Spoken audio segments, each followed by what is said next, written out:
Happy Friday, everybody. Um, so, in case you're wondering, this is a Lost t-shirt. If you've ever watched Lost, you might recognize it from season 2, The Hatch. This is the blast door map. So if you're a fellow nerd, especially a Lost nerd, check it out. The question mark right in the middle there, and the various Dharma stations. Spoiler alert, Dharma's on the island if you've never started Lost. Um, my girlfriend and I are close to finishing it. It's my umpteenth rewatch. That gives you an idea of who I am and how I operate to know I've watched Lost several times. It's her first time, so I'm excited. Most misunderstood and underrated ending to a television series ever, except maybe The Sopranos. They're both way better than people think they are, in my opinion. Now up here, we've got a Cedar Point hat. Looks backwards because selfie mode on a phone. I don't have any high-tech gear yet, so I'm on a phone. So Cedar Point, went this summer, got this hat, awesome trip, and going to Kings Island 4 Fridays from today in the Cedar Fair network, owned by Cedar Fair, of course. So I'm stoked for that, so I'm wearing the hat today in my excitement. But I'm not here to talk about Lost or roller coasters or Cedar Point or any of that. I'm here to talk about the Emmys. And yes, like you, I'm guessing, or many of you, I do believe that award shows are a little bit ridiculous and political and perhaps just marketing tools, at least to some extent. But there are ways to spot interesting trends in television, music, film, in those industries by watching these. And doesn't mean there's a lack of quality just because some of the choices that they make are questionable. Some categories I would question the quality, but I mainly want to talk about trends I'm seeing and how interesting they are based on where we are in the history of television. If you've paid attention to television, like most of us have, the last 25 years have been an incredible change in the medium. More than probably any period of any medium, at least since the advent of film, in my opinion. Going from procedural episodic storytelling in the 90s to where it is now, where something like Game of Thrones aired the way it did with the budget it had and with the spectacle and the level of obsession, just shows by itself how far we've come. And now it's been over for a couple years, so we're in a whole new era. So now we look at the Emmys, and it's a very interesting situation. Now, I don't think that the drama series category is all that interesting this year. For one, tons of great shows, or at least really quality shows that would have been nominated, did not get nominated because they didn't have seasons that aired during the eligible season, or eligible period, because of COVID, of course. So you don't have Succession in there, which is the reigning defending champ of Best Drama for its incredible second season. You don't have Ozark, which had a really good third season. I was never that impressed with the first two, but the third one I thought was very strong. You don't have Better Call Saul. So there's a whole bunch of these. Those are probably the three that come to mind as the most powerful shows that are ineligible, so they're not on the list for Best Drama. So instead, you have a Best Drama category that to me is strange and weak, just to be blunt. Bridgerton, I have not watched, so I plead ignorance there. I've heard mixed things. Doesn't seem all that interesting to me. But The Boys, I think, is the most overrated show streaming right now. As the kids say, don't at me. I don't even know what that means. I'm so old. So The Boys, to me, it's interesting. It's got its moments. It's funny at times. It has something to say about society, but it's a little heavy-handed. It's messaging, and I just think it's not as great as it's touted to be. The Handmaid's Tale, I've been tired of. Season 2 and 3, not that great. Season 1's a masterpiece, in my opinion, based on the book as heavily as it could be. But season 4 was a return to form to some extent. Not at the heights of season 1, but it was good.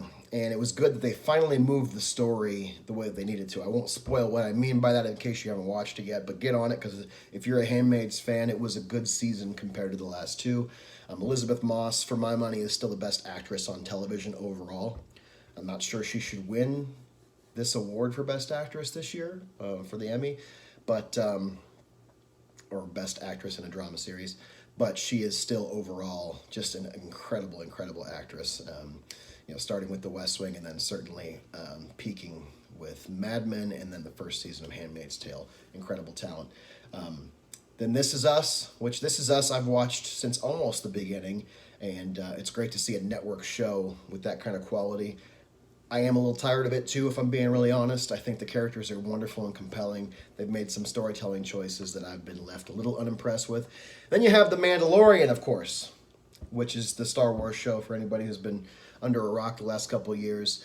And The Mandalorian does not get placed in the best drama category without the lineage of sci-fi and genre shows that have come before it that have set a higher bar for quality and have finally got the attention of previously fairly stuffy awards committees. So Game of Thrones, of course, is the most immediate one that you can harken back to, where something like The Mandalorian may not have ever been made without, obviously, the new trilogy, but also shows like that, and certainly the budget that it has. And then you can go back further from Thrones to shows like Lost, X-Files, Twin Peaks. A lot of those sci-fi genre type shows, I would, even though it's never been my cup of tea, you have to throw in, what the heck is the vampire show? Somebody's screaming at it watching this video right now. The one that had, what's her name? The one set in New Orleans. I watched a few episodes of it and it was never my thing. Now I have to figure out what I'm forgetting here. True Blood, of course. Duh. All right. All apologies. That was embarrassing. So without True Blood, without Lost, without all these genre shows, you don't have something like The Mandalorian getting a nomination. Now, is The Mandalorian a good enough show to win Best Drama? Yes. Do I think it should win? No, because I don't think it's as consistent or reached as high of peaks as people claim. I love Star Wars. I wouldn't call myself a fanboy, but I'm a couple levels below that. I think it's a great show. I think it's tons of fun. I think it's exciting and interesting and advancing that whole world in a way that we never saw coming. But should it win for the absolute best drama show on all of television? No. Here's what I think should win, and you can debate and let me know how wrong I am and tell me why all you want, but I think The Crown its time has finally come after its fourth season, which was the first, of course, to feature Princess Diana. So The Crown has been nominated tons. I don't know how many nominations it has, but it's dozens.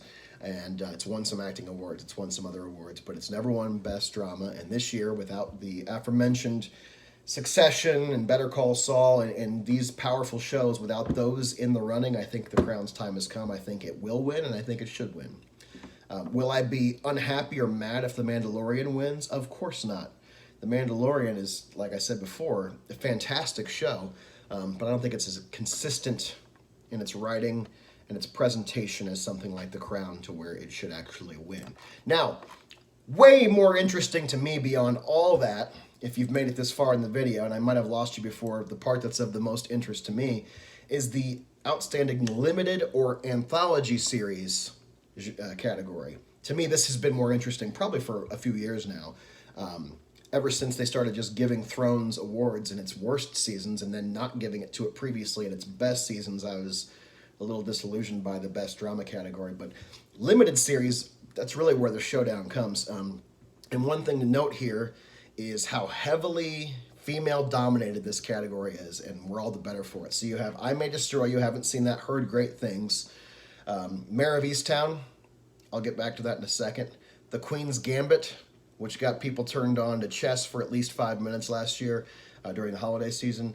The Underground Railroad, I also haven't seen that, but I heard good things about that. And then WandaVision, which is another genre nomination, by which I mean it's a comic book one. It's part of the Marvel Cinematic Universe, featuring Wanda and Vision, Wanda being Scarlet Witch and Vision being Vision. So you have an interesting array here, and if you go back through that list, you'll notice, again, how female-dominated it is. And to me, this is really stiff competition. Like I said, I haven't seen the other two, but the three I've seen, WandaVision, Queen's Gambit, and Mare of Easttown, top-notch, incredible shows. Truly original, truly fun and interesting, compelling all around. Mare of Easttown was very dark, but still fun somehow. So yes, I include it in that category of fun and funny at times. And it contains, in my opinion, the best single performance on television over the last year, at least that I've seen. Kate Winslet absolutely knocked it out of the park. Incredible. If you have not watched Mayor of Easttown, it flies by. It's 7 episodes long. It's your classic HBO crime drama miniseries, or limited series as we call them now. And Kate Winslet is absolutely phenomenal. There are people, I'm sure, who are of a newer generation that don't even know she's British, that won't be able to tell them. They'll find out and they'll be shocked because her Delco, or Delaware County accent, Eastern Pennsylvania, Western New Jersey, Northern Delaware accent is so phenomenal and so consistent. Even people from the area have given her props for being pretty spot on, which, if you know about how these local accent attitudes work, it's a high compliment, high praise. But beyond the accent, just her ability to carry and convey emotion with few words and with so much in her face. Just phenomenal.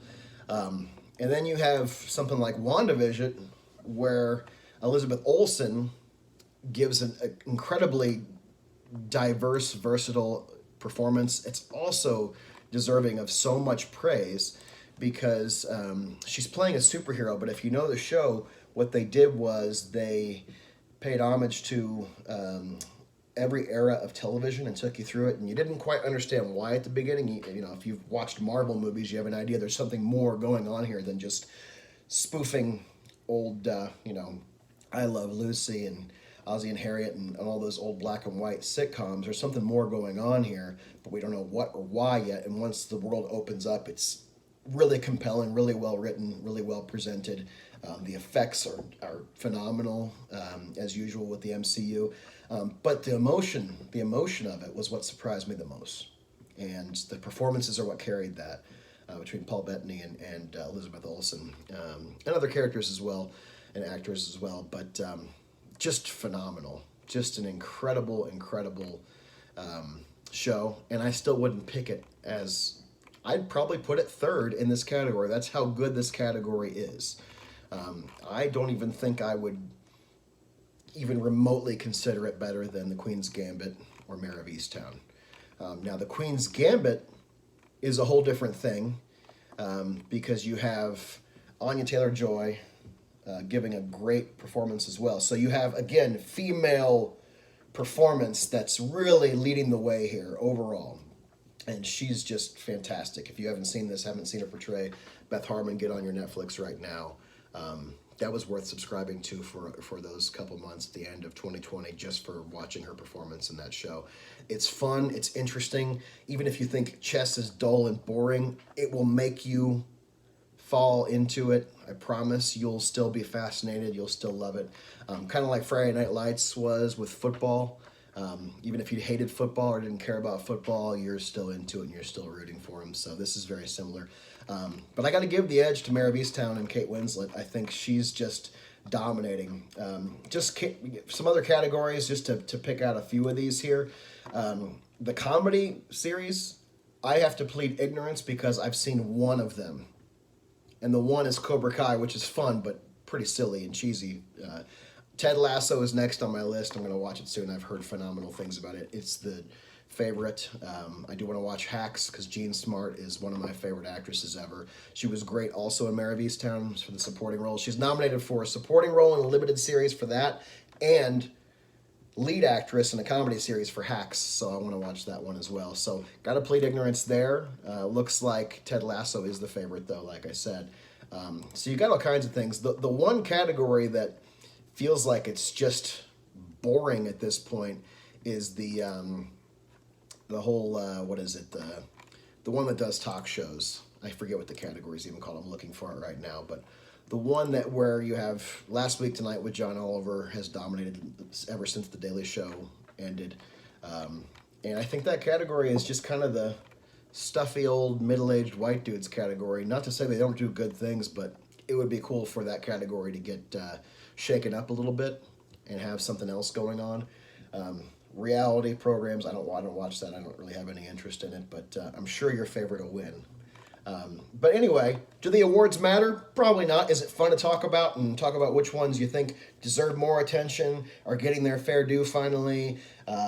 are way overrated or underrated. I think it's great to talk about. It's a lot of fun, and I love seeing the sea change of how female dominated everything is, because the male anti-hero, the era mainly started by Tony Soprano, a little bit before that, but especially by him. That era dominated for a long time. It's nice to see a change in that, and you're seeing it more and more with various genres. Just like you're seeing drama bleed into comedy, comedy bleed into genre, the quality of television. The only problem is it's so dense that sometimes it's hard to find and pick out where the quality is, and that's why I defer to some extent to awards, certainly to certain critics and what everybody's watching that seems to get the most attention, to get an idea. Because when you have 500 or 600 scripted shows, or at least dramas, running, who has time for that? So we're living in an unprecedented age for TV, and it's very exciting. So we'll see what happens. Who are you voting for? Who do you want to win? Who do you think's going to win? Who do you think is just BS that shouldn't get nominated or win, that probably will, and you have a problem with it? What show am I leaving off that I should have talked about? Let me hear your thoughts on it. I want to hear how right or wrong they are. Or even if the awards are not what you are even interested in, tell me about what's going on in television that matters right now. I want to hear your thoughts. I want to hear your opinions. I want to understand what I'm missing. And why are they important? That's maybe a video for another day. Why is it important, a television show, a silly television show? Is it? Are we blowing it up beyond where its importance is? I don't think so, but I'd like to hear your thoughts on all that. So if this content is of interest, if you like what I've been doing this week so far, please give this video a like. Please go and like my other videos. Please subscribe. I'll be churning out all kinds of different content. I love pop culture. I love amusement parks. I love television shows. I love music. I love films, of course. So next week I've got some cool topics I want to tackle, so stay tuned for those. Please let me know, beyond learning how to do video editing that I know nothing about, beyond learning how to do graphics and such that I know nothing about. I'm going to get to those things. Beyond that, give me some tips or some suggestions for what kind of topics you think will be compelling, and what I could be doing better or differently that will serve this channel and serve you as a viewer. And thank you so much for watching. I appreciate it, and I will see you guys real soon. Have a great weekend, everybody.